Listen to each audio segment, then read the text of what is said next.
Salut à toutes et à tous et bienvenue sur la chaîne pour cette nouvelle vidéo. Alors aujourd'hui on va parler d'APQ, les activités physiques quotidiennes.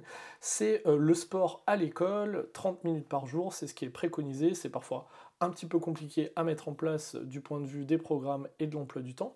Mais on a eu l'occasion de discuter avec une collègue qui est actuellement en formation pour devenir PEMF et elle m'a apporté une solution énorme qui est tout simplement la possibilité dans les APQ de vraiment mettre en forme la séance de découverte qu'on va faire par exemple juste après, ou alors une séance de recherche qu'on va faire juste après, au sein même de ces APQ. En gros, à quoi ça ressemble? C'est que le matin, lorsque mes élèves arrivent en classe, on présente le cahier du jour, on a un petit rituel de mathématiques, et puis ensuite, je leur explique qu'on va faire des APQ. Donc, les APQ vont être de toutes sortes, et en ce moment, ce que j'ai décidé de proposer à mes élèves, c'est tout simplement une séance de découverte avant la séance de français pur et dur en orthographe, grammaire ou conjugaison. Et pour que ce soit beaucoup plus concret pour vous, on va se retrouver tout de suite sur mon écran, et voici en fait la préparation de l'APQ qui va concerner le présent de l'indicatif pour mes CE2, donc un rappel en fait tout simplement du CE1,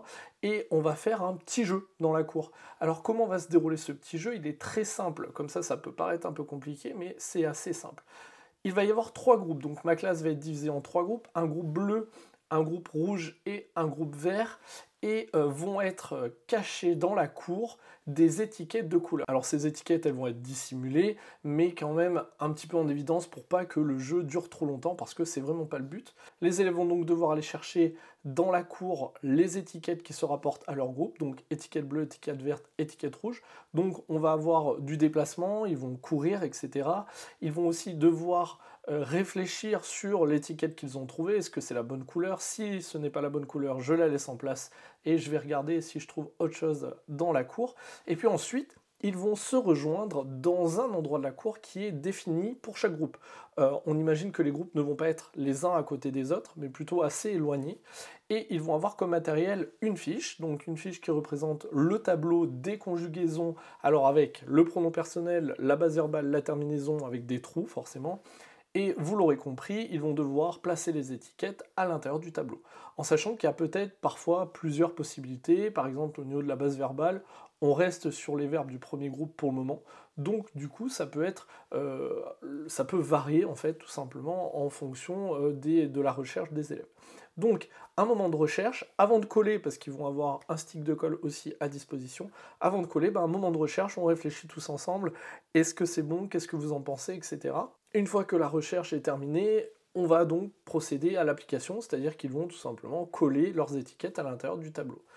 Fin de la PQ, donc qui va durer, on va dire, une dizaine de minutes, et ensuite on met en commun dans la classe. Donc comment est-ce qu'on va mettre en commun? On affiche les trois fiches sur le tableau, et on demande aux élèves de vérifier. Alors ce qui est génial, c'est qu'en fait, ils vont pouvoir vérifier et auto-corriger en fonction des différents tableaux. Parce que par exemple, le groupe bleu n'a pas le pronom personnel pour la première ligne, mais du coup le groupe rouge a le pronom personnel mais pas la base verbale, et le groupe vert a le pronom personnel, la base verbale mais pas la terminaison.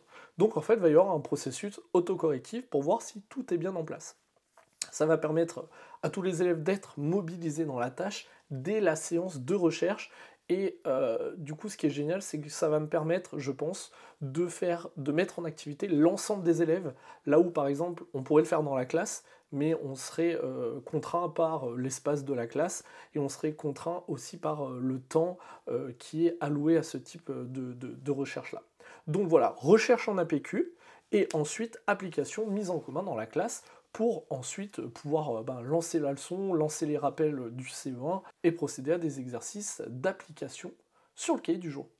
Voilà, j'espère que ça vous a plu pour cette petite idée. Je remercie très chaudement Aude si tu passes par là, parce que vraiment, l'idée de mélanger APQ et séance de recherche, séance d'application, séance tout simplement de français dans la cour, c'est en plein développement dans ma tête, et je pense qu'il y a plein de choses à faire autour de ça, pas seulement de la course, mais on va pouvoir faire du calcul mental. C'est ce qui m'était arrivé l'an dernier lorsque j'avais fait tout simplement des révisions de tables de multiplication.